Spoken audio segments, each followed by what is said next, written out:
ناخد بس السلام لقطة عليكم كده ورحمة الله وبركاته. ازيكم حبايبي؟ عاملين ايه؟ صلوا على النبي بقى كده وشوفوا النهاردة بدينا اليوم بتاعنا عامل ازاي. عيشوا معانا بقى، اتنشطوا كده وقوموا اتحركوا وشيلوا السجاد. الجو حر، الجو حر اصلا. قلت يلا دب دب ونديها مية وصابون ورغوة وايه. بعد ما اتهدينا رحنا جايبين فطار بقى. اينا اللي كانت قايمة باليوم ده. سينا بنتي يعني هي اللي كانت قايمة باليوم ده. قمنا بقى ايه، بعتنا جبنا فول وطعمية بقى، والاكلة الشعبية بتاعت المصريين. فول وطعمية، ودنا الله يبارك له كان جايب جرجير. حمسنا اكتر بقى على الفطار. وعملنا ايه تاني؟ اهو الجرجير فرحت اول لما شفته. قلت حلو قوي، هيبقى جميل جنب الفطار. وبحب انا اكل بقى جنب الطماطم، لازم يبقى جنب الطعمية قصدي، لازم يبقى في طماطم. ما اعرفش اكل الطعمية كده، لازم جنبها طماطم وعليها ليمون. وعملنا بقى شوية فول بليمون، وعملنا شوية فول بالسمنة البلدي. وغسلنا حزمتين الجرجير بقى. واديله ادي ايه، فطار جامد يعني. وهيثم كده دخل يغتت علينا واحنا واقفين، معرفش ليه. ده هيثم عادي هو بيغطس لازم علينا واحنا بنحضر الفطار. داخل يضايقنا واحنا بنحضر الفطار انا والبيت.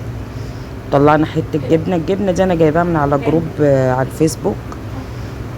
وكنت جايبه معاه شويه حاجات، وهتكمل لو كملتوا بقيه الفيديو هتشوفوا من الحاجات اللي انا جايباها وكنت بجربها لاول مره، اللي هو سجود.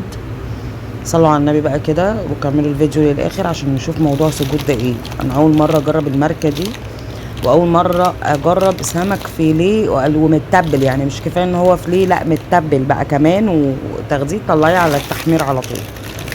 انا بصراحه اليومين دول حر قوي وما بطيقش اقف في المطبخ، فقلت اجربه. الكيس حلو ما شاء الله، عمل طبق كبير.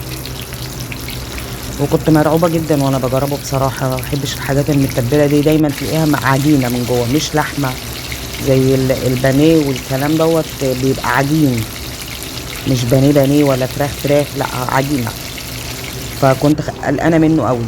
قلت يلا نتوكل على الله واشوفه.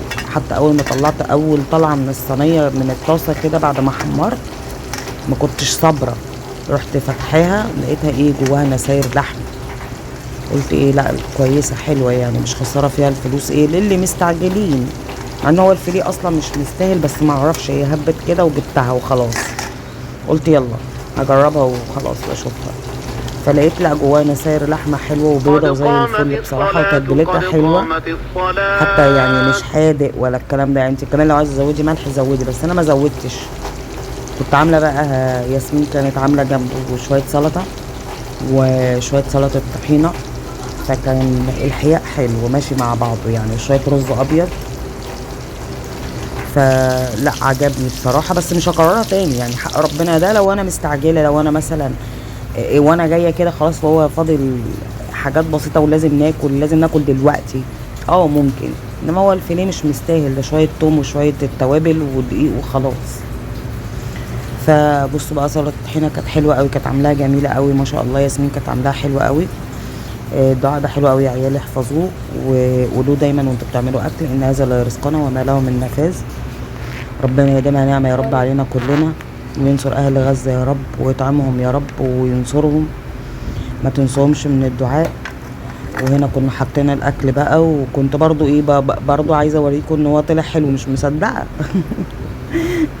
مش مصدقه بصراحه. اللي عايز الجروب بتاع الفيسبوك بتاع الحاجه اللي انا جبت منها، انا جبت منها شويه جبن وشويه مجمدات من الحاجات دي يعني. بس يلا بقى، سلام.